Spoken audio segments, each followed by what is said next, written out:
In the middle of a post-apocalypse, our protagonist Lee Yunxing finds a pleasure house. When he walks inside, two angels on Earth escort him down to the basement. Down there he finds elite hunters just like him and several women in chains ready to play rough. Our boy thought he had just found a gold mine. A woman approaches him and with just a few words, she convinced him to go into a private room. Inside the room there was another girl who was also going to join the fun. Lee Yunxing felt like he just won the lottery. I don't recommend watching this part on TV, because while the brunette stepped out for a bit, the sneaky little flirt with that look on her face says she's been very naughty and that she needs to be punished after years of nothing but killing monsters. He was finally going to have a night of pleasure. Our protagonist gets excited, pulls out a whip and lets it fly without mercy, just to warm things up before going to battle with her in bed, but suddenly the woman's arms turned into claws and she transformed into a monster. Now that her true form was revealed, she screamed for help. All the hot girls came running and started transforming too. The spider says she's sliced up plenty of scavengers before, and the little bee thinks the boy can't handle the heat. I don't know about you guys, but I'd still go for it in that form.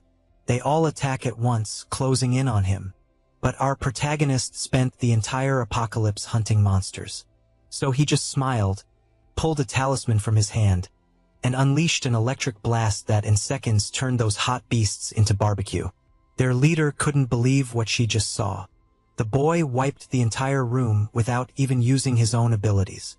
They had a whole scheme going to lure people in promising to be their dinner, but in reality they wanted to eat the client. They just got unlucky because the MC is a scavenger. Scavengers is a guild of powerful people with insane abilities and physical strength that solve all kinds of problems in the world. When the world was destroyed by nuclear bombs, it was saved by Captain Fan Xiaoyu, everything he knows today, and with his skills he farmed a bunch of stolen items. He grabbed the core that was inside the leader, went back home to the city of Jindu, locked the door with a chain thick enough to leash a huge beast, and went to sleep holding the cores. But every time he falls asleep he gets iced to the strange realm of immortal refinement, where there are dragons, giant skeletons, and beasts. That's his special ability, and that's how he managed to farm so many items. A bizarre doll-shaped entity is already there, welcoming the sect master. Seeing this place, the MC remembers the first time he arrived in this world, waking up in the middle of a bunch of bodies that had their vital energy drained. With floating buildings covered in giant spikes right in front of him, he gets a headache, and receives the memories of the original body owner, just another nobody who spent his days digging up treasures for the sect. The sect master acted like a holy man, but in reality, he treated his disciples like cattle to feed his own greed. After draining everyone's life force, they were thrown away like trash as if they were nothing. Our boy starts receiving more memories, but this time with an old man explaining what the Golden Age was like, when masters were gods and ruled over everything. The world was packed with warriors and high-level masters. Back then, demons and humans farmed XP side by side with no beef. But the spiritual energy ran dry and the world turned into pure chaos and evil. To avoid a total game over, the leader used a forbidden skill to seal the entire base inside an energy shield, and buried the sect underground, waiting for a legendary player to revive everyone. In place of the gods of the past, now all you have is this bunch of weird cultivators pretending to walk the path of light while devouring the souls and blood of innocents to level up. The original owner of Lee Yunxing's body was weak and barely had the power to fight, but before being sacrificed, he received a jade bracelet and the coordinates to the sect's secret entrance. The mission was passed on to Lee Yunxing along with the memories. Following the path, he went back to the corpse dump where he had first spawned in that world. In the same spot he found a dark well and the bracelet guided him as he climbed down. He arrives at a pretty sketchy place and finds a giant abomination made of pure bone and hatred. But the badass notices something. Lee Yunxing goes face to face with the skeleton's giant hand and recites the mantra the old man left behind to deactivate the security system. The boss skull starts to glow and splits into several pieces. The monstrous heads turn into normal skulls and begin to spin, forming a portal. He then steps into the portal and enters the dimensions out of nowhere. He becomes the Nidoro from Hunter x Hunter and then comes out in a dark place with an underground palace right in front of him. A red smoke rises, transforming into the girl from before.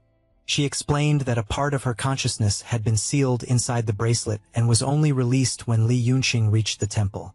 There she told the full story of the original founder, a genius who created a cultivation technique that blended human power with demonic power.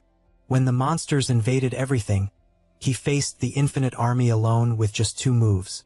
The first killed almost all the demons at once. With pure light, the second used demons to destroy other demons. Even so, the army was infinite. With no way out, he sacrificed himself to seal the entire valley before leaving. He sent the jade bracelet out with a message, hoping someone would come and continue the legacy. Now that the little immortal has awakened, the MC officially became the new owner of the place.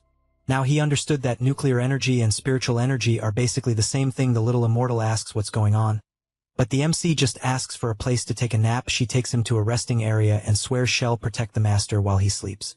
He closes his eyes and passes out, but when he opens them again, he's back on the couch at home, and the bracelet came with him. The guy became an interdimensional traveler through sleep. Man, the boy realizes that anything he's holding when he dozes off will end up in the other world with him. He tests the theory with a nuclear crystal, and the little immortal is nearly knocked over by how pure the energy is. She explains that this is the missing battery needed to activate the cauldron of rebirth. That thing is the sect's most broken artifact, and it's used to give physical respawns to the disciples who were only souls. Their souls had been sealed in there for 1,000 years. And now our MC is about to have a whole army of cultivators to call his own. The kid doesn't want to wait, and orders the cauldron activated right away, dumping the entire stock of crystals into it. He even jokes that it's like opening a loot box. But the little immortal warns him things are about to get crazy out of nowhere. The cauldron bursts into flames and a giant fire phoenix rises from the ashes. It happens way too fast. But our boy intercepts the attack like it's nothing. A shadowy figure appears in the middle of the blaze, and the MC immediately grabs her by the neck. The hottie is on fire and can't understand how the guy didn't turn into barbecue.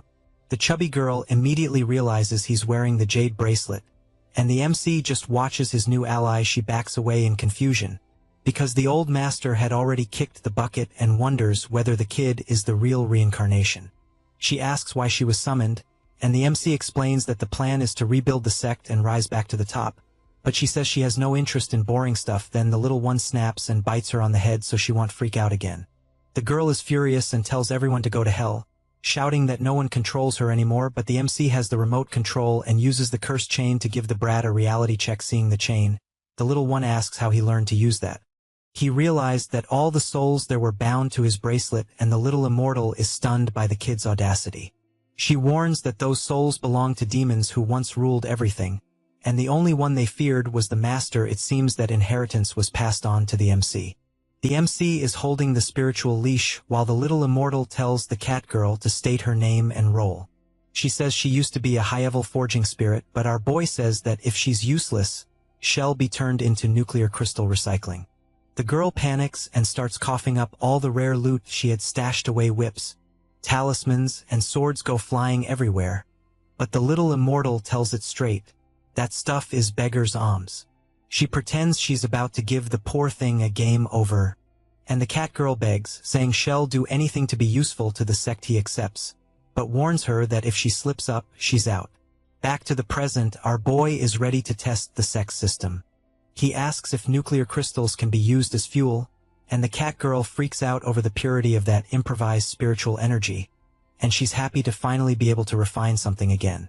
She begins the ritual in the middle of the flames, using the molten fire refining technique to convert the loot into power. The result is the Shadow Falcon Celestial Talisman, and she hands our MC his first rare item. The MC thinks the item is kind of ordinary, and immediately asks how to get legendary loot, and the cat girl explains that for that, the mana investment has to be huge.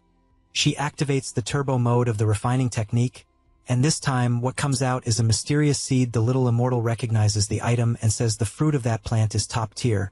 But the effort was so great that Fire Crow simply blacks out. The poor thing hasn't eaten in 2 days and spent all her mana on crafting.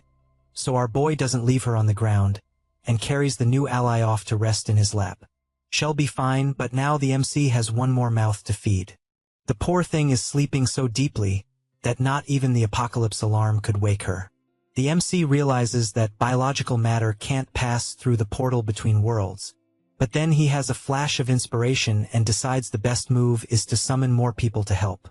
The little immortal doesn't really get the logic, but who is she to question the admin? The cauldron of rebirth starts shaking like an old mixer, and out of nowhere, two giant spirits start a frantic PvP match. Inside it, it's a dragon versus a wolf. Throwing hands for absolutely no reason, our boy has no patience for chaos, and immediately launches the sealing chains to tame the two new waifus at that moment. Firecrow finally wakes up and sees that the MC wasted no time getting into trouble. She recognizes the two instantly, and is shocked by what she's seeing. Our boy and the little immortal are completely lost, so she explains that these are the Dragon Sisters, the greatest beauties of the old sect. She says the two never got along and were famous for being complete opposites. There they are, Kongli Luli and Kong Mingxia, bound in chains and full of attitude. The little immortal loses her patience and tells them both to stop fooling around and show respect to the sect's new master. The one in blue decides to see whether the kid is really all that, and gets so close that if it were me, I'd have forgotten my own name. She slides her hand over and says, our boy still doesn't know anything about Taoist techniques, and offers to teach him this so-called dual cultivation. If your mom walks in right now, you're screwed. But the sister in red has no intention of sharing the master. She boasts that she's an elite assassin, and says she should be the official instructor instead. But in the end, she also turns bright red while offering the same private lesson as before. Firecrow suggests they throw hands to decide who gets the master, but both of them tell her to get lost on the spot. The MC is already out of patience, and says the priority now is solving everyone's hunger. He shows them the legendary seed, and Mingxia nearly falls over when she recognizes the item. Mingxia explains that this tree is bizarre, and it only grows if it's planted in soil full of corpses and bad energy. Divine guaranteed, but for that, the MC needs cursed soil. The only way is to go to the Sinister Realm, a place that, according to the former owner's memories, is crawling with evil spirits out for his hide. He tells the girls to rest. And honestly, with a view like this, I wouldn't even think about going out to fight. Our boy also needs to farm more crystals in the apocalyptic world, so he might as well squeeze in another nap. But it seems like someone doesn't want him to get a good night's sleep. The MC wakes up to the captain on the hologram, giving our boy the biggest scolding ever for not answering the radio. So he rushes straight to the Scavengers Guild building to see what the problem is. The MC arrives at the door, seriously worried. But when the system grants him entry, the scene is pure chaos, with pizza boxes scattered everywhere. He runs in shouting, thinking she's in danger, only to find the boss lady rotting away on the couch in the middle of the mess. Look at the state of this hottie. If she looked at me like that, I'd even forget the world ended. RG asks where that good thing she promised is, and I think we already found it. She gives that lazy stretch like she doesn't care about anything in life and suddenly remembers she had something serious to discuss. The captain says she landed an elite job and that she's going to let our boy handle it to gain experience. It's a 2-star mission with a ton of money involved. But she already warns him that most of the profit is hers. She talks big, saying that since he's on the best hunters team, there's no way he can fail. RG gets all excited thinking about the upgrades he's going to make, and gets that thumbs up like, go get him. But when he asks for some funds to help cover the costs, her expression changes right away, and her wallet starts hurting. She hits him with an obviously not, with a completely shameless face, and says that with her elite physique, spending money on weapons is a total waste. Our boy knows the guild big shots make a fortune, but she just sighs and says he's still way too naive. With an angle like this, it's hard to focus on the conversation, but the truth is, she doesn't spend a dime in the real world because she'd rather blow it all on a new console and game skins. Total shock. The captain is a hopeless gaming addict, and the MC is on his own when it comes to getting money. Even so, he never turns down one of her missions because besides the farming, he knows he owes his life to that lunatic. Our boy's past was rough. He lost his parents to hunger and had to become a trash rat. Just to survive, he was captured by raiders and trained to be cannon fodder, but those guys became lunch when a nuclear monster attacked. The MC survived by pure miracle, maybe because he wasn't even worth an appetizer. From then on, it was nothing but hardcore survival mode, dodging everything that tried to erase him from existence, until he ran into a horde of monsters. No one lives to tell about. Just when he thought it was the end, the captain showed up and saved the day, just because the beasts were getting in the way of her ranked match. The captain grabbed the kid by the collar like he was a sack of potatoes and told him to stay in a corner and watch the show while she charged up a punch that shone brighter than a gaming monitor. And after that, she saw the kid was hard to kill, and invited him to join the squad back in the present. The MC arrives by motorcycle at the Research Institute, where Dr. Shu and the Welcome Committee were already waiting. Dr. Shu greets our boy with all the politeness in the world, and immediately takes him inside to finalize the contract somewhere more VIP. The cutie serving tea is a bonus I wouldn't complain about, but the MC only wants to know the mission details. The doctor starts with that salesman talk, saying the place is a charity organization that serves as a home for beastmen who were cast out by society. He shows that these people are hunted like animals out of pure prejudice, and that his goal is to remove their animal genes and turn them human again. Everything was going fine, until a huge problem showed up to ruin the whole thing. A nuclear monster decided to surround the institute, and now no one gets in or out. But in the middle of the explanation, the ceiling nearly caves in with a bizarre crash. Dr. Shu goes into full panic because the creature came back, but our boy already jumps outside, telling everyone to hide. The guards are out there wasting ammo for nothing, and when the MC sees how big the mess is, he almost freezes. It's a giant titan snake. The captain seriously lied about this mission's level. The creature's scales are armored, so the plan now is to lure its fury away from the base. He passes by a guard and asks to borrow a grenade, but RG clears out the guy's whole stock and leaves him stunned. He throws the present right in the bitch's face to get her attention. She takes the hit right on the snout, and our boy immediately kicks the motorcycle into high gear to take her for a ride. The beast is consumed with rage and follows the MC straight to the bottom of the canyon. Its grenades flying everywhere, and the kid is practically emotional over getting to spend ammo that didn't come out of his own pocket. He already prepared the battlefield in Chaos Canyon, and tells the snake to accept this special gift combo. She ends up surrounded by explosives on all sides, and the reptile barbecue is officially served. The MC already charges up his next strike with the grenade's energy, and rushes in with a lightning slash. He cuts straight through the serpent's body in a trail of electricity, but when he lands, thinking he finished it off, he notices a bizarre green glow coming from the wound. The wound starts closing at the speed of light, and in seconds the beast looks like nothing ever happened. Our boy is left stunned by this chick's ridiculously broken healing factor. A jet of venom to show that she fights dirty. The MC complains that the beast fights dirty because that green spray is pure acid. The stuff melts everything in seconds, and our boy is devastated watching his scooter get trashed. Now the beast has gone full tryhard, and the MC will have to use his trump card, the Blue Shadow Falcon Talisman. With this new pair of wings, RG decides playtime is over. He dives down like a guided missile focused on turning this beast into a pile of elite crystal. The attack pierces through the serpent and leaves her full of holes. The beast is screaming in pain, and our boy is already saying the party's over. But out of nowhere, he notices something bizarre. Is the giant snake crying? He hesitates for a second, and when the smoke clears, the monster has turned into this snake woman. If it were me, the mission would end in surrender on the spot. He realizes she's a beast human with consciousness, but duty calls, and he can't afford to hesitate. Mission accomplished. All that's left is the beast's tail to tell the tale. The chick's tail was left lying there, and Dr. Shu immediately sends our 20,000 sand dollars. The MC is suspicious that a beast that huge showed up in such a peaceful place, but the doctor brushes it off, saying dumb monsters get lost all the time. To help him relax, the guy offers him 2 special assistants, but our boy isn't stupid, and asks if the doctor is trying to frame him with this illegal setup. The guy swears it's all out of gratitude, so RG asks him to gather all the institute's maids at once, and the doctor rushes off to set up the party. Thinking he's an absolute beast, our boy gathers the whole harem together to make sure the lineup is complete, and they say they're ready to serve. If it were me, the video would end right here.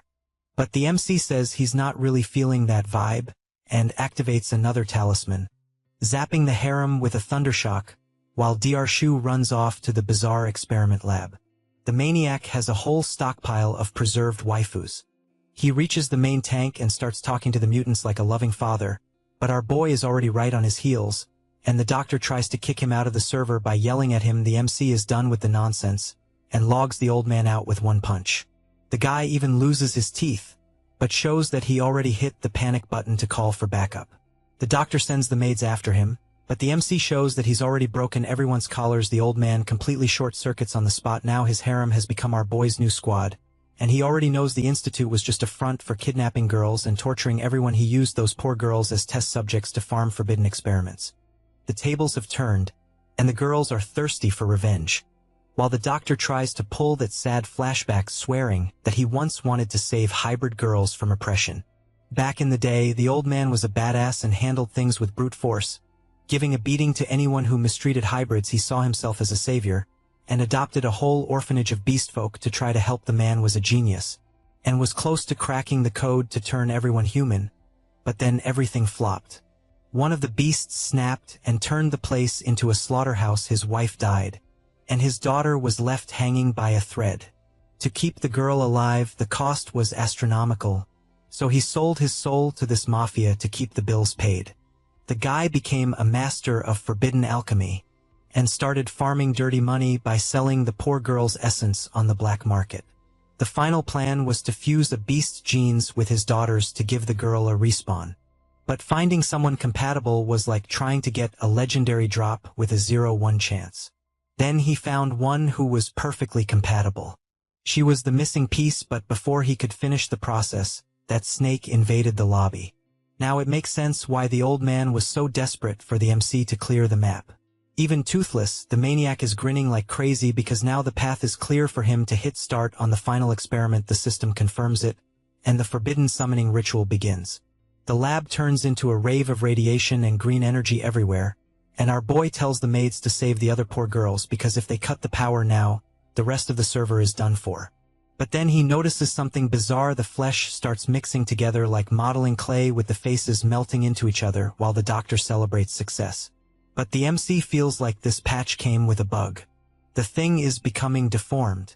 The system hit a critical error, and the body is rejecting everything because of that 001 difference. The thing is turning into a radioactive blob, and Dr. Shu is freaking out because the experiment failed hard. The tank starts to crack, and the boss hand punches through the glass. She's ready to pull the plug on this lab, and the MC admits he only farmed her tail in the previous fight to confirm whether she was really aggressive. Looking at it from that angle, I understood why the MC wanted to hear her side of the story.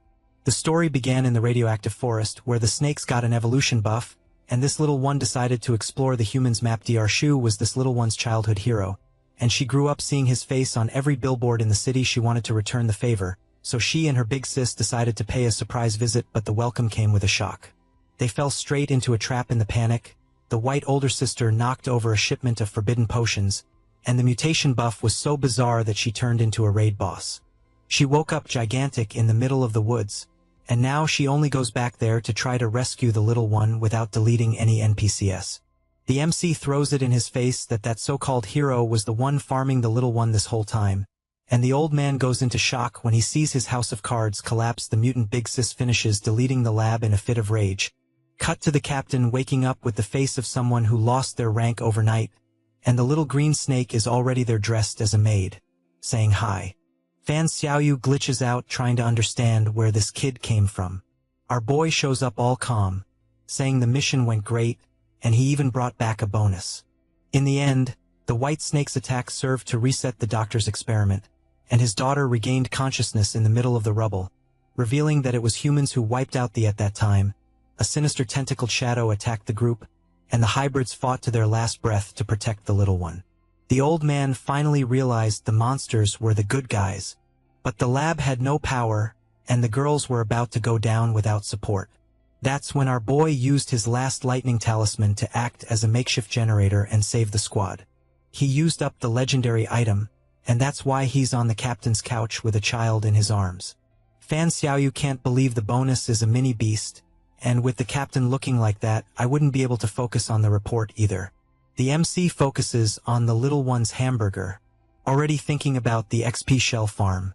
The captain is evaluating the potential of the new skin, while the girl only cares about stuffing her face with the snack. The MC gets that here comes trouble look. When Fan Xiaoyu starts laughing, she gets straight to the point. There's no room on the team for anyone who doesn't farm, so the little one is immediately given the position of intern. After getting things settled, our boy goes to sleep, hugging that legendary crystal he dropped from the boss. He wakes up in the spiritual lobby, and immediately gets startled. The fire crow appears out of nowhere, saying she needs some dual cultivation to buff her abilities and catch her breath. Our boy freezes on the spot, wondering if the game changed genres. The MC slams the huge crystal on the table, and demands results, while the beauty begins the refinement with elite spiritual flame. The process is intense, and the energy shapes the shadow right in front of our boy. The item recognizes the MC as the owner of the server, and the armor fuses with his ARM Pure Cash Shop item shine. And just look at the style with this new skin. The outfit gives an agility buff and even has a secret technique, but look at the state of the Fire Crow after spending all that mana. The dual cultivation left the beauty begging for mercy. The arc was awesome, but the bow ties down on the floor, saying 5 rounds in a row is her limit.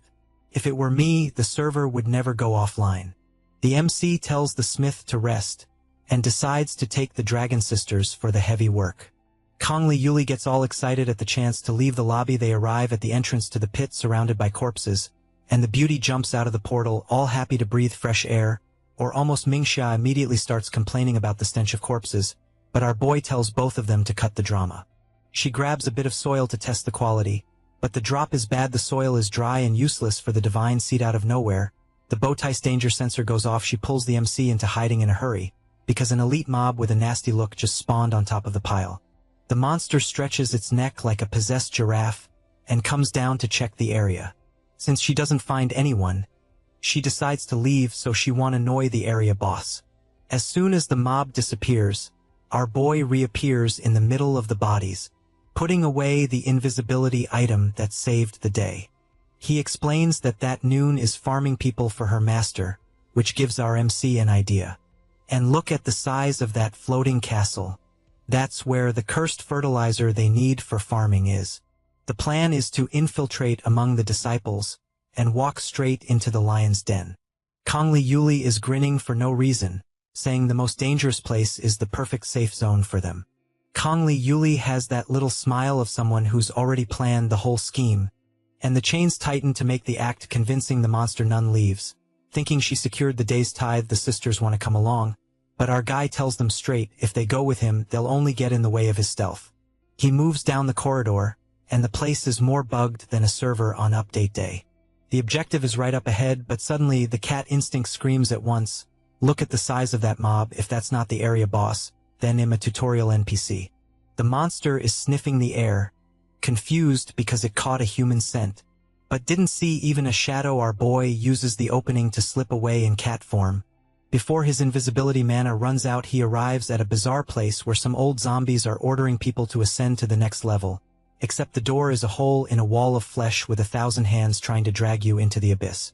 The MC immediately realizes this whole immortality story is pure bait to lure noobs to the slaughter. That thing is a giant sacrificial furnace made of souls and chains. He finally finds the cursed fertilizer he came for. The cat starts collecting the item, but feels a spiritual fire that burns and freezes at the same time. Out of nowhere, the creature loses its footing and starts floating against its will. The furnace is pulling his soul inside, and our boy goes into total panic mode.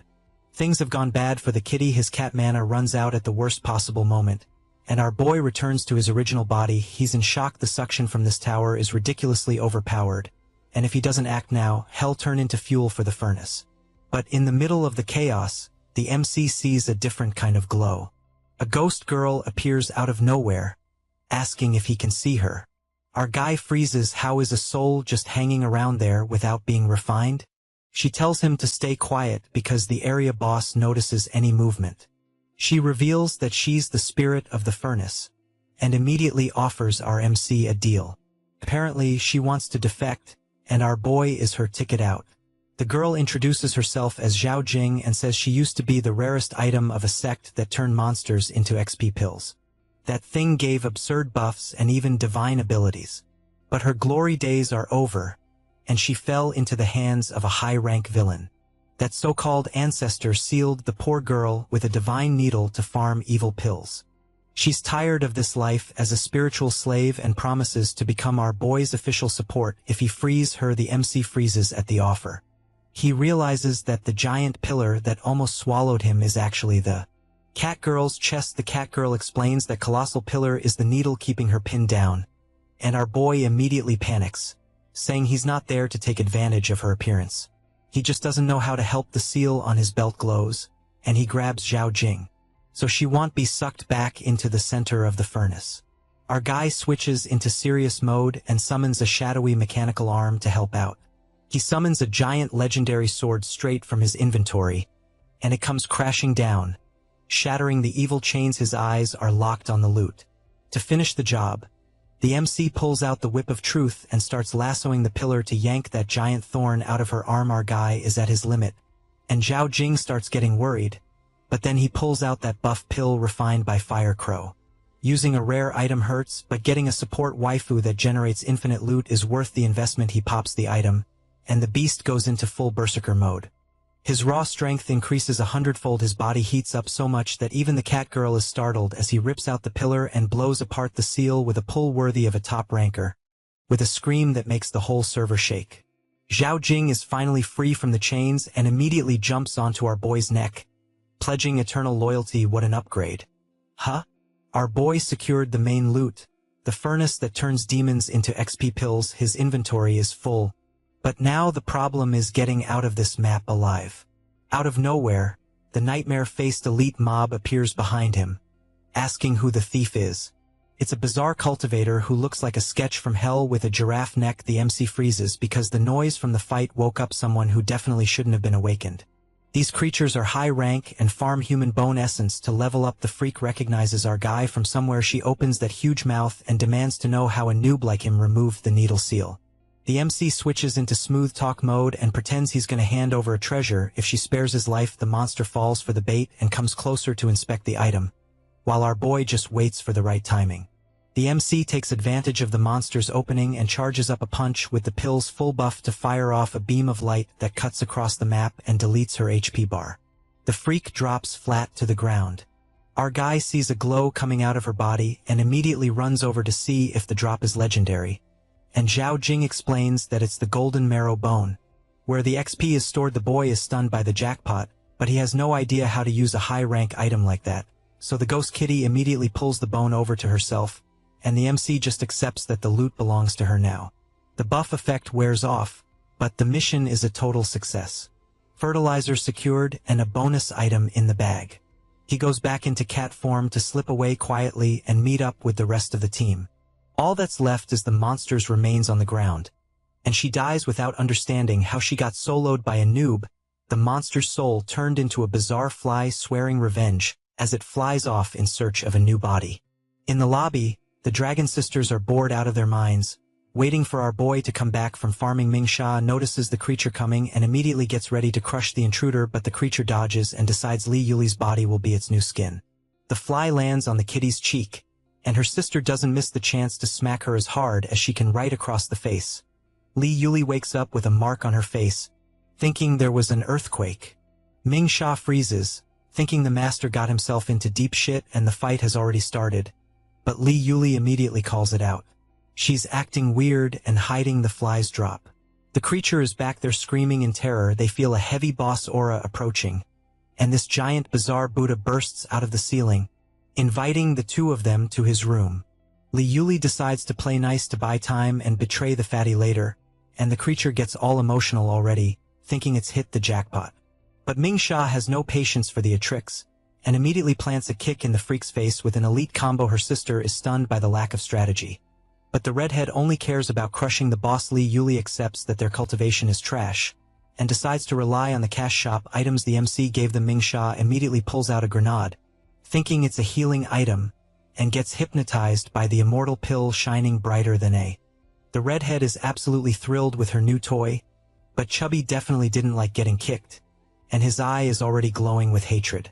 The creature enters phase 2 and sprouts arms everywhere, looking like a bugged raid boss. The two of them realize things just got serious when the monster opens a crater where its mouth should be, ready to swallow the whole server. Ming Sha tells Li Yuli to get out and find the MC while she holds the boss aggro. Li Yuli gets all emotional, warning that her sister can't die before getting payback for that slap. Ming Sha knows she can't tank the boss head-on, so she decides to swallow the spiritual grenade in one go, and of course the thing explodes.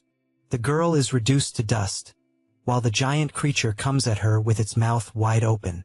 The dragon is done for while all hell breaks loose. Li Yuli runs to find the MC and bring back reinforcements, and when she feels her sister's aura disappear, she finally relaxes, since she didn't become the sect's top assassin for nothing. We see the redhead's consciousness, and the insect monster's spirit appears to laugh, thinking the tables have turned.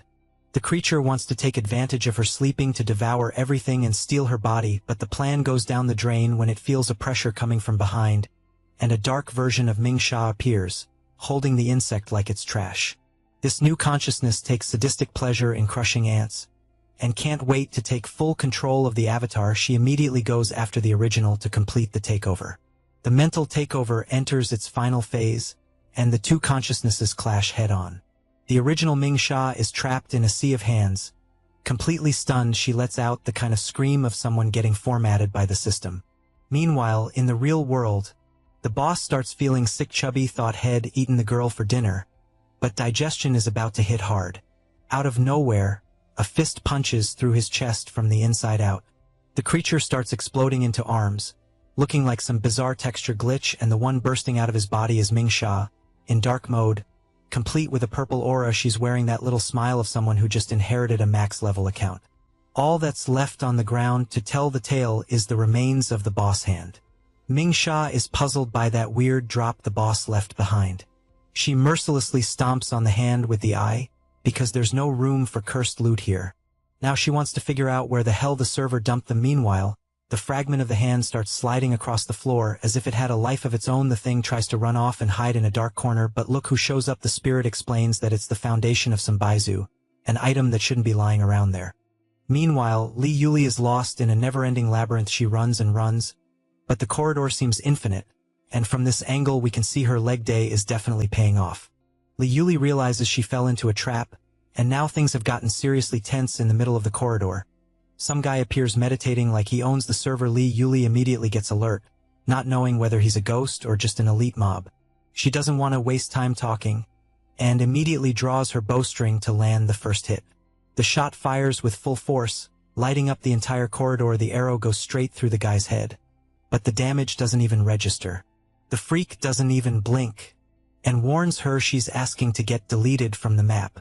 Out of nowhere his body stretches like an animation bug, and he appears right up against her, asking if she likes illusions. The blow lands hard right in the middle of her chest, and our girl goes flying, coughing up blood and feeling the full weight of the combo. The boss wants to know what she's doing on his map, but Li Yuli answers with pure mockery.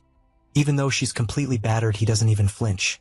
The creature gave up being human and turned into a nightmare that has our girl G caught in a grab with no chance to dodge it. Even looks like a horror game boss. The old man's spirit warns that she is no longer of any use alive, and begins the absorption process. To him, being devoured by him is the best drop possible. If the MC doesn't show up now, she's going to become mob chow. Li Yuli is being swallowed by this heap of flesh, and it looks like game over has arrived. But then the shatters, and the old man realizes that he was the one who fell into the trap. Our girl G appears completely unharmed with a hitbox the MC would approve of, and says his technique is just a badly made mod of her version. The creature boasts that he is the master of illusions, and tries to recruit her into his guild. She doesn't listen to the talk of the dead, and he immediately launches his special attack to settle things. The boss goes all in with this bizarre body full of arms, but Li Yuli just closes her eyes and starts casting her special, changing clothes like a fairy. She manifests the soul-devouring celestial demon, and the look is pure blue fire. The old man panics because he thought the dragon clan had already been wiped off the map. No time for a flashback. She is already charging the next hit. The impact is so strong that the screen turns into nothing but silhouettes. The creature still tries to act like a know-it-all, saying she already used that move and it didn't work. Little does he know the negative effect has already kicked in.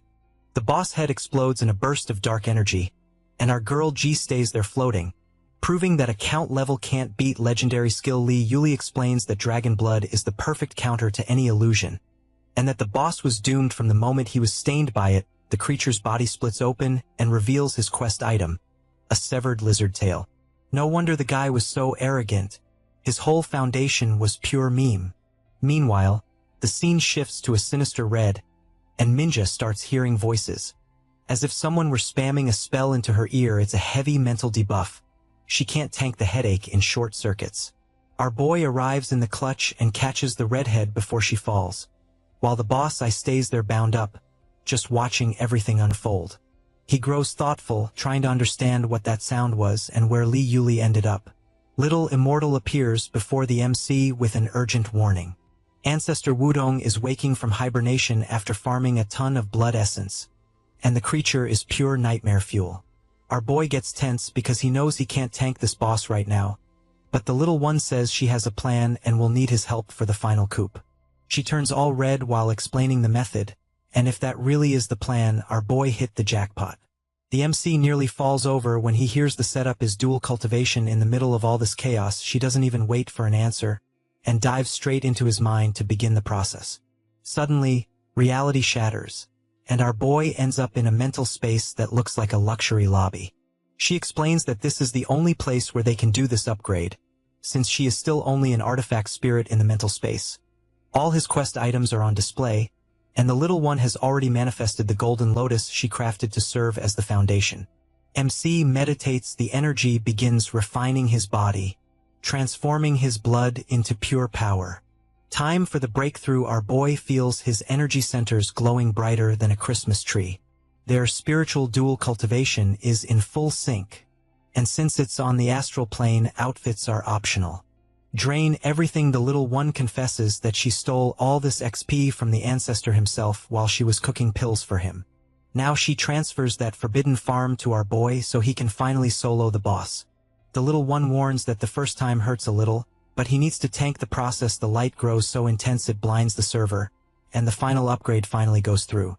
Back in reality, the MCS body is floating on autopilot, while the rest of the boss tries to sneak away. The creature is just an eye in a filthy hand. Lee Yuli comes over to check the loot, and the artist took full advantage of the angle. She wonders whether the MC passed out because of the boss, while the hand takes the chance to run away, ending up right in front of the redhead. Got hit with the Uno reverse. While the sisters try to understand what happened, our boy is off in dreamland, dreaming about the cultivation that just happened. The sky begins to cry blood in the form of runes, and any sense of peace goes straight down the drain. Mingxiao looks up and immediately feels that the next mob is world level. Out of nowhere, a deafening sound starts frying the redhead's brain, and our blue girl too. From the shadows emerges an astral projection, so gigantic, and the creature wants to know which rat dared interrupt his meditation. Li Yuli knows the MC is still out of commission and wonders whether what remains of her mana and her sisters will be enough to hold aggro. She decides that retreat is not an option. The sisters gather what little energy they have left into a combo of flames to try not to get one shot, and they hit the monster right in the middle. But soon the wound heals, but the astral hand comes down like a meteor. The boss says there's no way out, and that he's going to grind both of them into dust. The impact is coming in for the final one-hit kill. Li Yuli has already accepted the game over, and even cracks a joke about settling the score in the next life. But then our boy shows up with his new buff activated.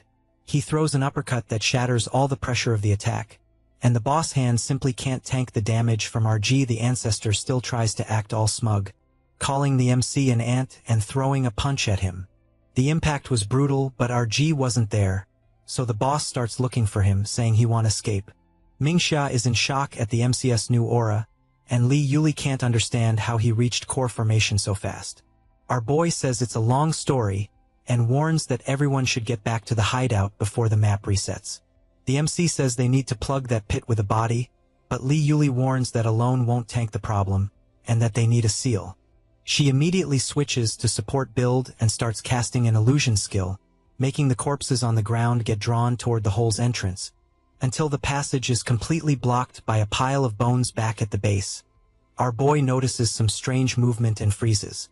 There's a tiny blue creature getting bullied by some crows, and the poor thing screams in terror while trying to dodge the bird's hits, until someone tells everyone to cut out the nonsense. Fire Crow is startled when she sees our boy has returned, and Little Immortal immediately blurts out that the blacksmith was stealing crystals to open a forbidden room. RG tries to figure out what's so broken about that place, and the little one explains that inside, XP gains are tripled. She tries to corner Fire Crow to find out how she discovered the secret, but the redhead only gives lame excuses. The MC decides to ignore the theft for now because the focus is something else. He hands the rest of the loot over to Little Immortal to strengthen the sect, and tells the blacksmith to focus on crafting elite items every day while the dragons take care of the divine seed. The survival plan keeps moving full speed ahead, and our boy enters the pavilion to start the real grind. The pavilion is bizarre, full of cosmic energy everywhere, and our boy goes all in to reach Golden Core as soon as possible. He takes a deep breath, but then the mood shifts and we see a sinister boss chewing out the disciple who failed, saying the mistake was bad, But there's still a way to fix the damage. He summons a bizarre centipede larva, and explains that this so-called calamity centipede will serve to reboot the guy's body.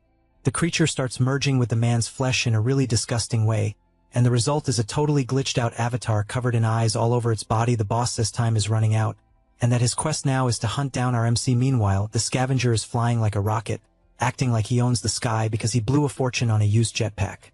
But our boy shows up right behind him, surfing on a flying sword, and the guy nearly goes into shock. He tries to speed up to the max, but the MC is on another level now that his cultivation has synced perfectly with his body. They arrive at the scavenger's tavern, and the jetpack guy lands in a rush to be first. He walks in swearing he's still the fastest inside. The attendants come over in cowgirl skins to see if RG will spend his loot on them. The warning is clear: commoners stay on the ground floor, and only VIP members go upstairs. The jetpack guy is there huffing pure copium, dreaming of the day he'll hit rank A and show off. Our boy, on the other hand, wants nothing to do with luxury and just orders a dark beer and a solid set meal from the bartender. The attendant is Hua, a guy who can even make drinks fly with style, and he already recognizes RG. He says the MCS potential is being wasted there, and praises the kid for soloing 5 beasts and a 2-star mission way above his level. Our boy plays humble and says he's just some random rank C guy who's starving. The redhead with the jetpack hears that and nearly chokes when he realizes the MC is A. Hua laughs and reminds him that the last reward was 5,000 sand dollars, but the MC points out that the captain takes 70 and now he wants a 3-star mission. The MC knows money is the least of his worries right now, and that he needs giant crystals to buff the waifus and prepare for the boss that's coming. The bartender thinks the captain is a mercenary, but warns that a rank C can't solo a level 3 mission, and the redhead even turns pale when he hears the rank captain's name. He immediately breaks into a huge grin like he's found the perfect carry, and introduces himself as Lu Letian to try and lock in the duo. The guy is part of the number 1 clan, a guild with nearly 200 members, and our boy accepts the invitation even while trying to keep up his background character humility. The flying guy is totally hyped, thinking the two of them are going to clear the whole map, but Hua warns them that for this quest, the lobby requires a party of 3. The moment the two of them look back, Ling Yi appears, a rank C who looks like she came straight out of a cute anime. The flyer immediately goes all soft and accepts her into the party on the spot. With the squad complete, the MC asks Hua to send over the toughest mission. He wants hard mode, with lots of mobs and bosses to farm XP. The bartender practically calls him crazy for being just like the captain. He shows them a contract to find some children who disappeared in a bizarre forest, and warns them that the place has a reputation for being haunted by ghosts and monsters. Our boy accepts the contract at the top of his lungs.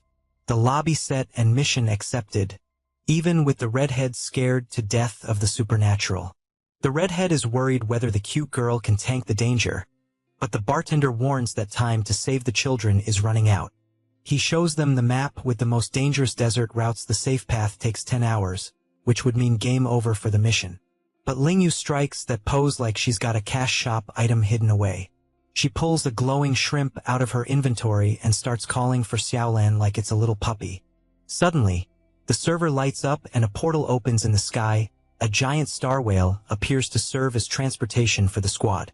The guys are stunned to see that the newbie has the fastest mount in the game. The redhead already thinks she's some legendary sugar mama because of the expensive pet, and Ling Yu turns bright red, saying the creature is just a friend.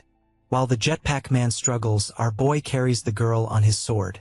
Once they're on top of the creature, the stability is cruise level. She explains that Xiaolin is slow, but knows how to use the map's shortcuts. The creature starts dashing and opens a spatial rift in the middle of the clouds.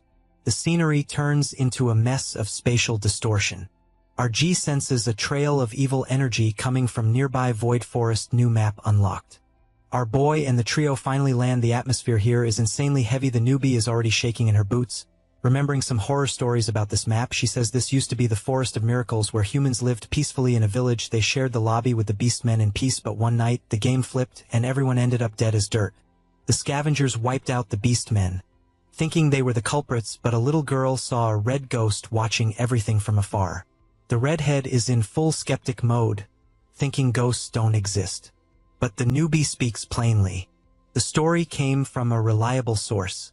She mentions Huaning, a psychic captain with top-tier assets and a reputation for being fierce. The guy nearly drops his jaw when he hears the psychic's name, and Ling Yu quickly corrects him, saying the woman is a highly respected spirit seer. Out of nowhere, They see the figure of a student moving through the brush. Our boy immediately draws his weapon and tells the squad to go after the child. The trail leads straight to an abandoned building in the middle of the darkness. It's a school building that absolutely should not be there. And up above, there's a pair of eyes staring at RG. Our boy tells the squad to get inside quickly and check out what's going on. But the moment they step inside, the door slams shut. Everyone gets startled outside. Some bizarre vines start sprouting from the ground, and in seconds, the entire building is sealed off by that sinister vegetation. The MC uses the glow of his watch to try to see in the dark, but realizes the squad is gone and the bracelets have no signal at all. Little giggles start echoing through the hallway. He asks who's there and comes face to face with some motionless silhouettes. They're just stacked mannequins, which is 1,000 times creepier. Our boy goes on full alert because he heard a strange noise. He decides it's better not to let his guard down. Not noticing the giant shadow right behind him just as his spider sense kicks in, she grabs his arm, a crying little girl begging him to take her home. The MC finds it strange because the radar isn't detecting any threat nearby. Zero mob signals. He tries to calm the little girl and asks how she ended up on this map. She says she was in class when a ghost appeared and everyone started running. Our boy asks about the others and she says the boss got all of them. The MC is trying to process what the girl said about the ghost, while Lu Xiaobei Lu Tian is lost in a dark hallway, shouting for the squad. Out of nowhere, he hears a bizarre singing that wasn't in the script and decides to enter a room to see whether the sound is coming from the boss or some NPC. He sees little hands joined together in a Fulan horror movie vibe, and the lobby turns sinister with those children singing in the dark. On the floor, he sees Ling Yu unconscious and surrounded by those messed up kids. The redhead goes berserk mode to save his ally. The children reveal mob faces with macabre smiles, and he unleashes a heavy slash to see if he can delete the ghosts all at once. As soon as he finishes them all off, he realizes they were just cursed straw dolls. Our boy runs to help Ling Yu, who finally wakes up. She wakes up a little disoriented, calling for Tian, not understanding how she ended up in this bizarre place. The redhead explains that she ran into the ghost and takes the chance to play the hero. The newbie accepts the protection buff right away with a hug, leaving RG completely frozen, while a weird little laugh echoes in the background. The girl's face turns into a nightmare, and black tentacles start draining the redhead's HP. Poor guy. The whole thing turns into a tangled mass of roots while the scene cuts to another hallway. The real Ling Yu is wandering around alone and trying to talk to the captain without success. Out of nowhere, footsteps. Li Yunqing shows up saying he found her, but the girl glitches out because now there are two of him on screen. The two start arguing, and out of nowhere he gets hit with a right hook that goes straight through his face like the lunatic was made of smoke. Our boy tries to play bodyguard and tells the girl to stay behind him, but then a jumbo-sized clone appears behind them, saying he's the real one. The girl catches on and decides she's had enough of this nonsense. Switching into combat mode because she's figured out it's all fake. She can read the monsters' minds, but their communication is pure code. And the creatures keep going on with this creepy delusion that every one of them is the real MC. She even remembers when she used to scold her pig for needing to diet and not turn into bacon. She explains that she's been able to read the minds of nuclear monsters since she was a child, but these bizarre MC clones don't follow the rules. Seeing that things have gone south, she calls for Xiaolu and the giant boar comes crashing in for snack time. The beast doesn't want to talk and starts smashing the shadows on the wall without an ounce of mercy, pure bottled rage. The clones run off, and the girl is left stunned by how easy it was. After that, another girl appears, clearing a path and guides our boy straight to where the mystery is hidden. When they reach the heart of the problem, the atmosphere is way too heavy. The little girl starts crying and begs our boy to save everyone, but the MC has already seen through it and cuts her off without hesitation. He realizes the girl doesn't have even the slightest sign of a soul, so the whole plan was just to lure him into this trap. Our guy steps into the lair with his aura flaring and sees that the children are trapped in cocoons, including a face. But the owner of the house doesn't like visitors, and the roots twist together to create a colossal monster that makes the MC look like a toy in comparison. The creature tries to crush him, but our boy's reflexes are on point, and he immediately fires off an aura slash to carve a path. He starts slicing through the cocoons on the ceiling, and the redhead drops to the floor completely disoriented while the MC faces the mountain of roots.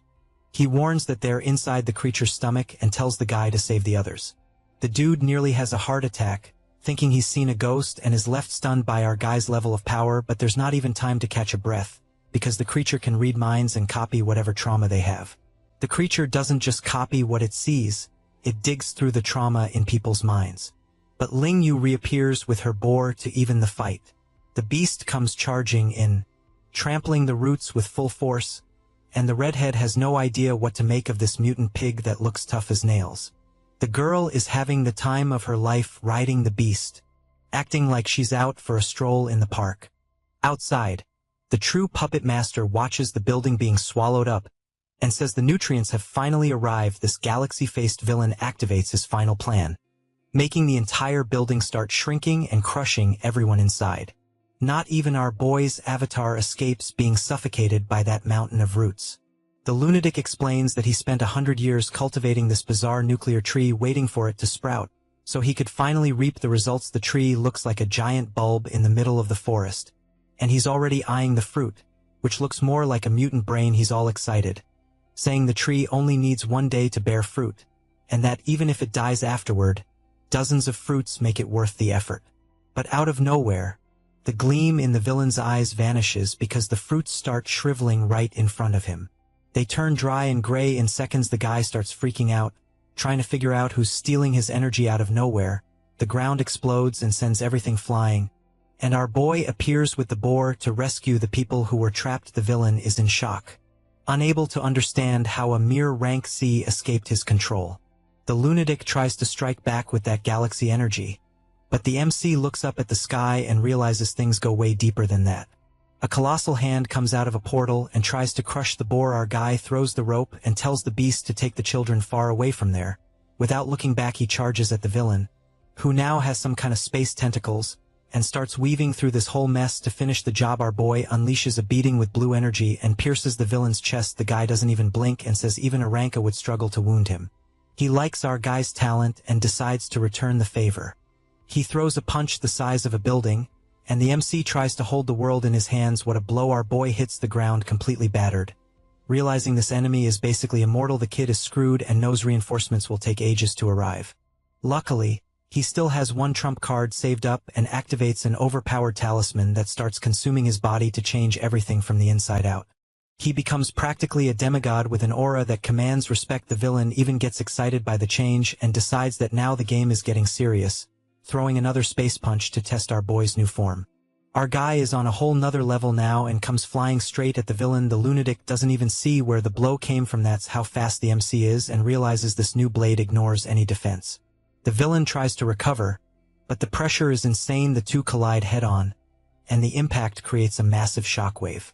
It's speed in its purest form, and our boy tears right through the guy like he's made of paper, leaving the stunned because his metal defense went down the drain.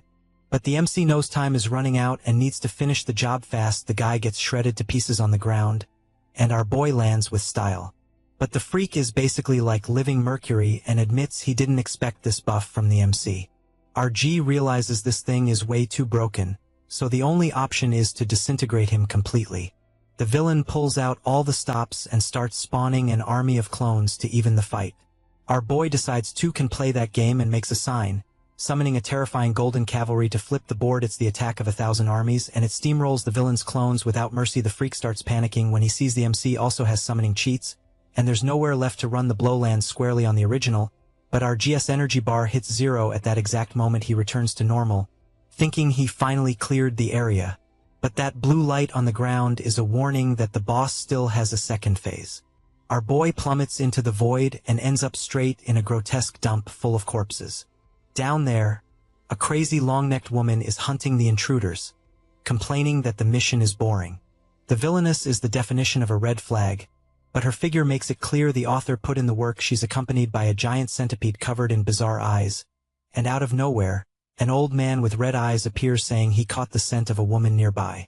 The whole monster gang is gathered together when a shadow cuts through the scene and rips the old man's head clean off. The villainesses are completely stunned by the ambush, and the old man's head becomes floor decoration. A master with an overwhelming presence appears, along with her pet Jiangshi, who has the unmistakable look of someone completely unhinged. Cut to the space villain who kidnapped our boy into an astral plane, complaining that the MC ruined his harvest. He decides to do a mental scan on RG. Pressing a hand to his head to read through his entire history, the villain thinks he's just some ordinary orphan with nothing special, but stumbles onto something in the kid's mind that sends him into a panic. The villain realizes the boy's memories don't belong to this world and sees a pure nightmare of gods and towers of corpses.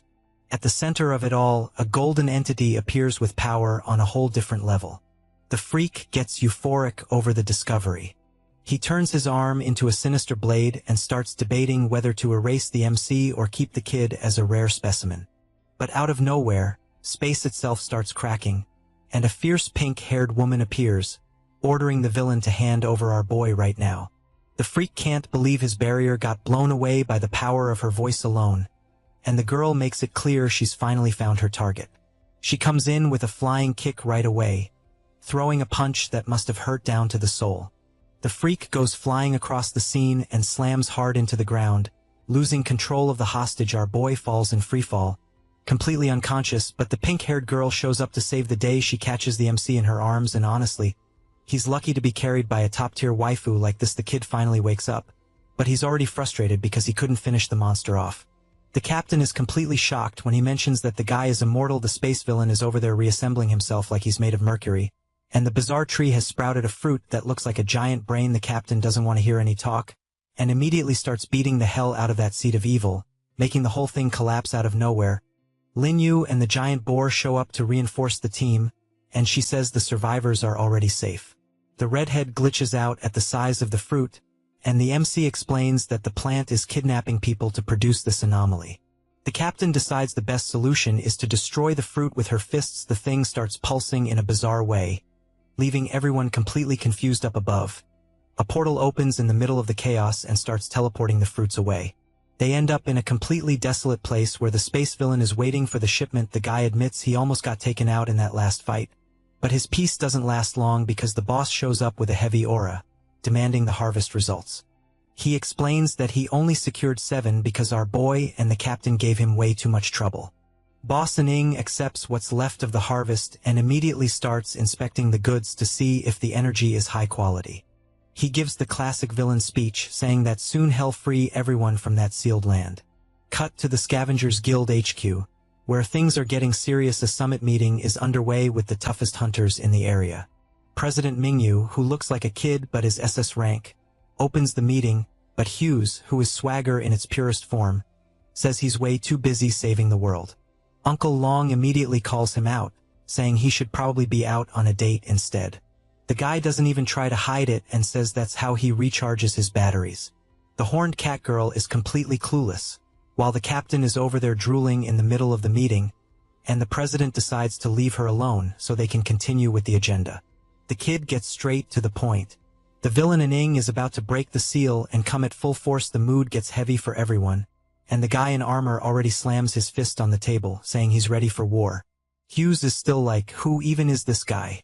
But the masked mercenary shuts him down, warning that the villain could solo the whole room. While laughing, everyone's already starting to think game over is guaranteed, and the kid confirms that the odds aren't 0. But things are going to get rough. The president keeps monitoring our boy's progress from afar, and believes the kid is the only real chance of victory. The group takes the fruit to the Scavengers' underground lab, and our boy immediately shows up wanting to know what the hell this fruit is. Diargwa goes full nerd mode and explains that the thing even has a consciousness of its own. Ling Yi just stands there, mesmerized by the size of the fruit inside the tank. Our boy is more lost than ever, so the doctor lays it out and explains what a nuclear tree is. It's basically a plant that evolved into an elite beast. The thing starts with a seed infecting the land, and then spends hundreds of years draining the life out of an entire forest to grow. All that accumulated energy ends up concentrated in this plant brain. Our boy gets suspicious of Li Yunxing's sudden wisdom, and she goes into a trance, realizing those memories came from her father. Suddenly, the thing starts vibrating, and the doctor realizes the fruit is almost ready to be born. Cut to the snake woman, who's just chilling on top of a mountain of corpses, while this exorcist tries to deal with the situation. And what a blessed plot she has, by the way. She sends an undead in for a soul-slicing attack that tears right through the villain, but the bitch doesn't even feel it and still mocks the attack. The villain doesn't even move, and lets her zombie one-shot that poor guy. The green-haired girl is left in shock watching her ally get sent to the lobby without even seeing what hit him. The exorcist immediately makes it clear that this is no ordinary undead. She explains that there's a whole ranking system, from white zombie all the way to flying zombie. But Xiao Jiang is at the very top of the food chain. The legendary zombie king. The poor girl realizes she entered the wrong server and tries to run away, but ends up getting sliced apart halfway through. It's game over for her, and our exorcist takes the chance to collect the rare loot that dropped. The exorcist notices the zombie king is still growling, and the reason is this giant centipede that decided to show up for dinner. But the real KO is happening somewhere else. Our pink-haired captain is getting completely wrecked 30 in a video game by a child. While the two of them play, the MC gets stuck with the janitor role cleaning up the dump. The captain, who apparently put all her points into plot, says the little one's duty is to play with her. The guy gets so pissed he snaps the broom in half, complaining that the loot from the last mission was garbage. He needs core crystals ASAP if he wants to evolve, and the little girl drops the spoiler that she knows the perfect place to farm those items. Our boy can't believe his luck and heads straight for the so-called Canyon of Chaos.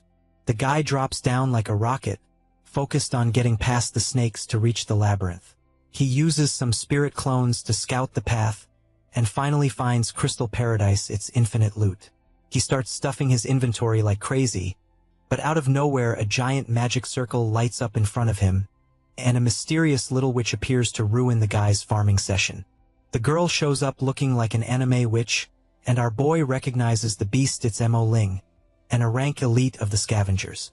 He doesn't understand what she's doing in the middle of nowhere, but the girl looks like she came to handle the situation. But in the fight against the centipede, things are getting intense, and the zombie king lands an attack that turns it into shredded paper monster chunks flying everywhere. Pure gore. The giant creature is a nightmare of 1,000 hungry hands. The exorcist realizes her ally is at his limit, and bites her finger to focus her energy, then activates the heavenly eye to scan the creature. The thing shines brightly, and she finally figures out where the weak point is. She rings the bell and orders the zombie to attack the center. Xiao Jiang turns into a projectile of pure rage that tears through the centipede and makes blood rain everywhere. She finishes the ritual with an execution command, slicing the monster into 1,000 pieces in the blink of an eye. At last, the beast is done for, and the zombie king can rest. The exorcist is completely exhausted, and her body just shuts down.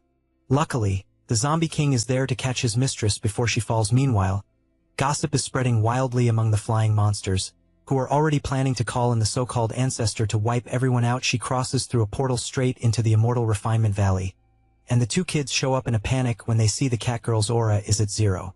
She burned through more lifespan than she even had just to solo that beast, and since the headmaster is in spiritual retreat, it fell to the support to hold down the fort. The kid immediately activates the healing spell and says making her good as new will be easy, and uses that legendary flower to heal the catgirl, and the visual effect is so intense it looks like she's getting a legendary skin upgrade. She floats up completely renewed, and gets up feeling like she drank 10 liters of coffee. And the kid explains that the flower restored all her vitality to the maximum level, but the mood turns heavy because their hideout has been discovered, and the other little one panics because the master still hasn't finished training.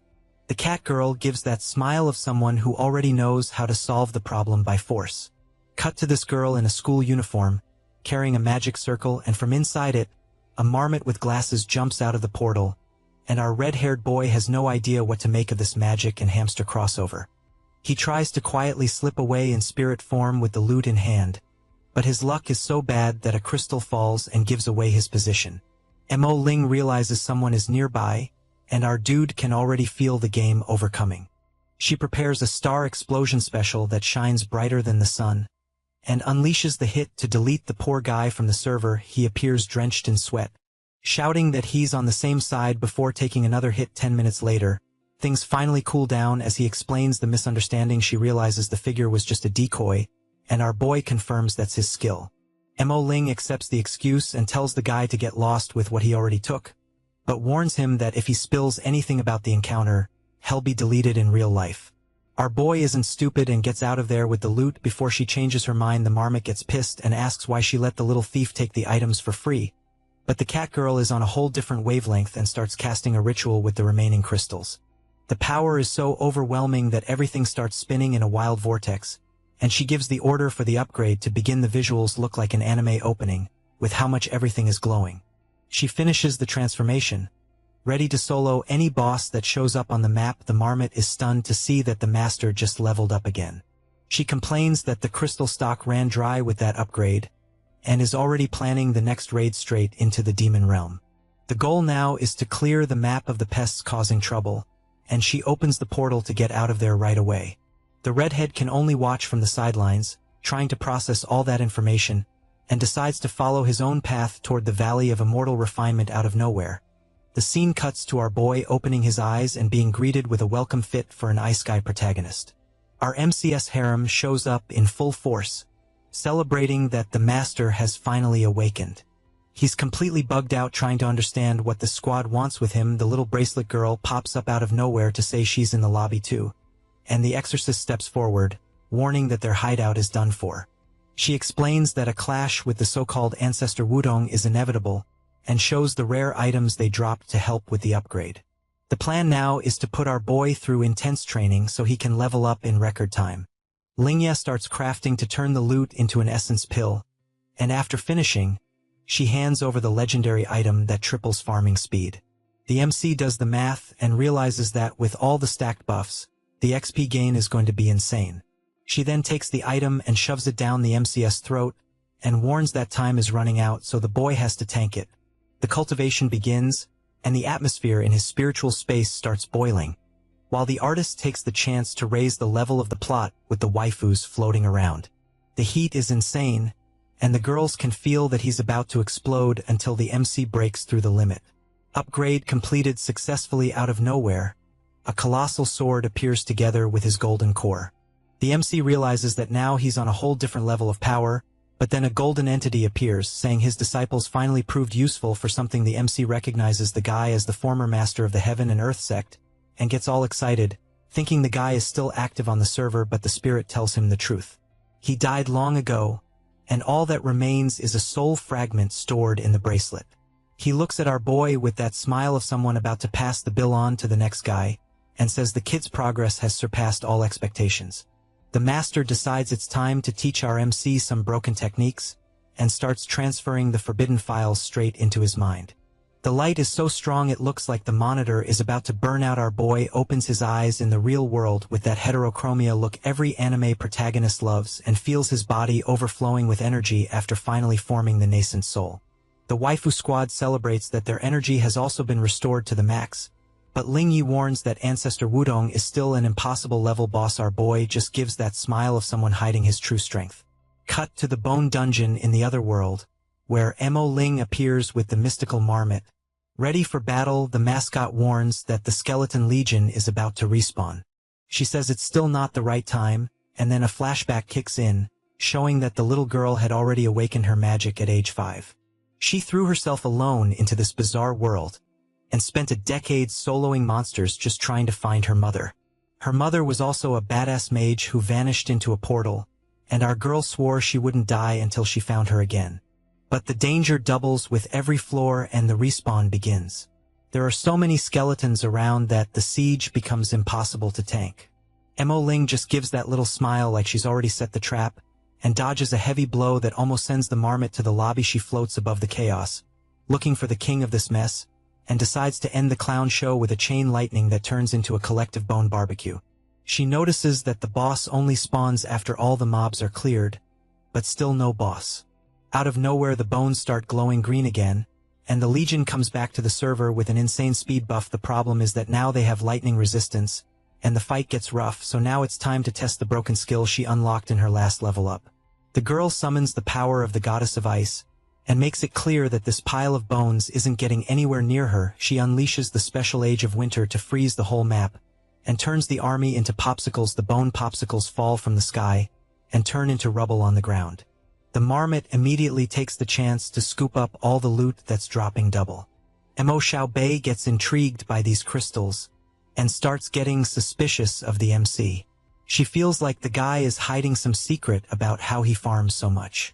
But the celebration doesn't last long, because the negative energy starts rising again. The bones didn't stay in the lobby. They're gathering to form something much worse. The floor boss finally shows up, and the size of this thing is ridiculous. Let me introduce you to the Skeleton Lord, the nightmare of any low-level player. The monster comes in swinging a heavy hit, trying to delete our girl, but she conjures a golden barrier and tanks the blow with ease. But then her defense starts to crack, and the impact sends the poor girl flying like she weighs nothing. She manages to recover midair, and immediately focuses on her next move so she doesn't get one shot. The girl spams her entire skill arsenal at the monster with absolutely no success. The problem is that the boss is immune to magic damage, but she's not even phased. She decides to use the souls of the bosses she soloed in the past, and summons the whole squad to turn the fight around. Moling calls in the whole crew to finish the boss off, and the summoned squad comes in. Fueled by pure rage, the armored ogre lands a crushing blow right into the skeleton's chest, while the Flower Queen immobilizes the thing with vines. It's a true infinite combo, but the summons have a time limit, and our girl needs a finishing blow, so she looks at the marmot with other intentions. She activates a new pet enhancement skill, releasing a colossal fire aura that wraps around the little rodent, and the creature becomes the map's new nightmare. The little rodent turns into the giant shadow spirit bear, and Moling gives the order for it to shine and wreck everything, while the other summons hold the skeleton down, leaving the boss completely vulnerable and defenseless. The thing just stands there waiting for the worst. Our pet launches a savage charge straight at the target and blows the monster's body apart into 1,000 pieces. The guy turns into a pile of rubble on the ground, and the bear lets out a victory roar, but out of nowhere, a skull wreathed in green flames appears floating there, and Moling realizes the bastard still isn't dead. Moling immediately warns that as long as the head stays intact, the thing will keep coming back to the lobby forever. Out of nowhere, the skull starts glowing and fires off bolts that send the bear flying to the sidelines. The problem is that the boss is absorbing the other summons to rebuild its body using the power of her own squad. The biggest scam in history. Now the guy is gigantic and buffed with everyone's power. Xiaotu gets furious at this cheat, but she tells him to use a potion and hold the monster off for 1 minute. Xiaotu realizes his master is about to use that broken technique and tells her she can relax because he's got this. He chugs the buff potion in one gulp, and the beast's physique explodes. The bear charges at the fused boss and starts throwing punches like there's no tomorrow, while the pet tanks the impossible. Moshi begins the ritual for an ancient spell. She focuses all her energy into the crystal and summons the Valkyrie, an entity that will delete the boss before her body collapses. She only has 10 seconds for the killing blow and dives in for the final attack while the bear tanks. Our bear is holding the boss back, but its eyes go wide because its energy runs out. Everything resets, and the mascot turns back into a marmot. Our girl is left exposed in midair, but doubles down and throws the slash anyway. The skeleton tries not to get deleted, and the clash of powers makes everything shake. But the skull escaped by a hair. Our girl is in total shock because the boss managed to pull off the final dodge, but out of nowhere, a blue blur cuts across the scene and finishes grinding up the remains of the skeletons that were trying to piece themselves back together. Moling glitches out trying to understand how that clone ended up there, and our dude still shows up asking if she's okay. But he gets slapped while our mage calls him every name under the sun in the middle of that sea of loot. Far from there, the real MC realizes things have seriously gone south now. His plan was just to leave a clone behind to investigate the crystal drop, but the clone needed physical contact to get through Moling's barrier. Redhead is dying of embarrassment because his clone helped Mo Xiaobei touching where he shouldn't have, and now he thinks he's going to get branded as a total creep. Meanwhile, the samsara tree is growing at a ridiculous pace, and our boy just stands there staring at how huge the thing is getting. Li Yuli comes over to give her report. She explains that the tree is still just a tiny sprout, and that the other apprentices used up almost all the spirit stones to refine the pills. The energy supply is at its limit. The problem is that the next boss at the Gate of Ascension is still way too strong. But Li Yuli promises she'll do everything she can to protect her master. Then the redhead barges in, acting crazy, and interrupts the conversation. While Li Yuli asks what brilliant idea that lunatic came up with this time, she asks if master has any more of those immortal pills he gave her before. Our boy has no idea what she's talking about until he realizes the lunatic swallowed a grenade, thinking it was a supplement. She even makes a little heart with her hands, saying the energy kick was intense. The MC completely breaks down when he realizes she snacked on nuclear ammo. But then it hits him: nuclear energy is the equivalent of mana in this world. And he remembers that back in the desert where he lived, this trash was everywhere. The tree is surrounded by grenades, and our boy can't believe this junk heap is actually going to be useful. The redhead is already fired up, concentrating the pure essence of fire in her hands, and sends everything sky high. The impact is insane, and the nuclear energy starts powering up the plant. Far away, an Ing sits on his throne listening to the whining of those bizarre servants. The creatures are trembling all over as they try to explain that the MC had help, but the Master of Shadows doesn't want to hear loser excuses. He raises his skeletal hand and gets ready to delete those useless NPCs. The poor things get one shot before they can even finish their sentence. And Ing is sick of incompetence and calls his servants trash. While shaping a new form out of that purple slime, a sinister avatar appears, ready for battle, and the villain announces that now hell enter the raid himself. Changing scenes, we see some bizarre incubation tanks where Dr. Shu is being kept alive on life support out of nowhere. The guy opens his eyes and realizes his respawn worked. A silhouette appears, saying it's been waiting a long time for the doctor to wake up, but things go bad at the tree when a dark mist swallows everything and leaves our boy in shock. Our boy is completely stunned by what he found. In front of him appeared a bizarre replica of that nuclear tree, and those brain-shaped fruits start to vibrate. One of them explodes and the girls can't even react when a blur goes flying past at an absurd speed, but the MC was already locked in, and sends out an energy lasso to catch the runaway, revealing this wooden creature with a nasty look on its face, which our boy grabs to see if this drop is really worth it. Liu examines the drop and says this can't even be called a treasure. To her it's a tree spirit, but it has a very wrong vibe. Legend says these fruits take centuries to ripen, and normally they produce a rare pill or the offspring of a legendary beast. But once every 100 years, one of these spirits is born, and they're usually geniuses, take human form and can grow without limit. But the one our boy reeled in doesn't seem like the sharpest creature in the world. The redhead thinks the excess nuclear energy made the poor thing come out glitched. So she calls little Baiko over to try making contact, and the kid immediately shows up, activating his skill to talk to the plant. The kid is stunned by what he sees. That ugly creature was just a disguise to scare off the curious, and now she reveals her true form, which is a little fairy of light. Baiko explains that this is an extremely rare species that changes appearance as it grows. Meanwhile, in the scavenger's lab, glass goes flying everywhere from a punch. The guards come rushing and calling for backup because the mutant brain is gone. They look everywhere and can't find anything. Out of nowhere, a branch pierces a soldier's chest, and a foolin' slaughter begins.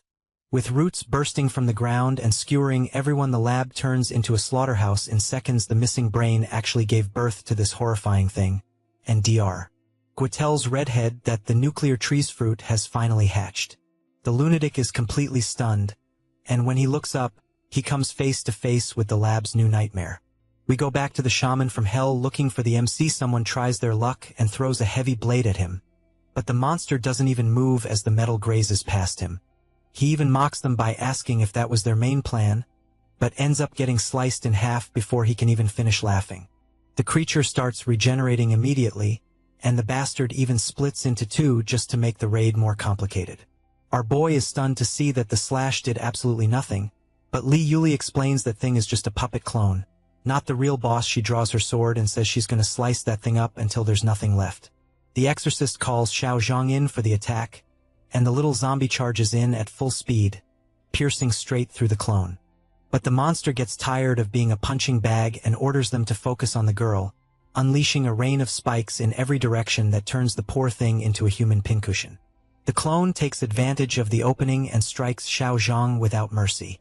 Total boss posture. Our little zombie ends up sprawled out on the ground. Our boy sees that ancestral wudong is one tough nut to crack and decides to resort to the technique the sect master taught him.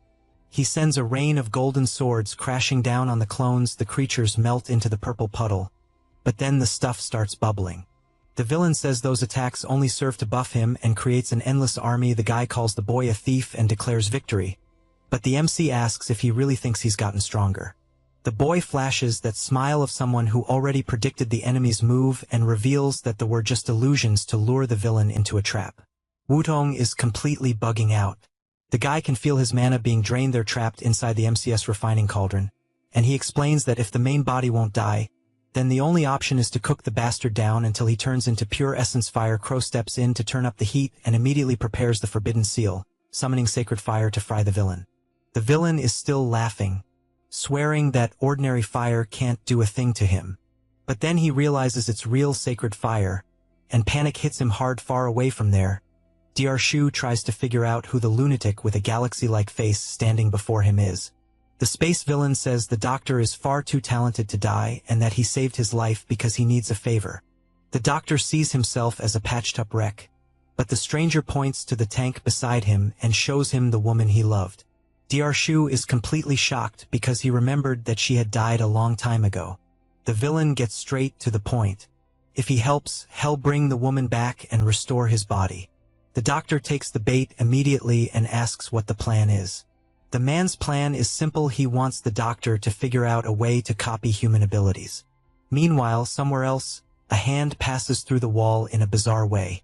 It's Mo Ling using the shadow passing technique to sneak into the room uninvited. She says she finally found this so-called Li Yunxing who's over there snoring away, completely unaware of the danger.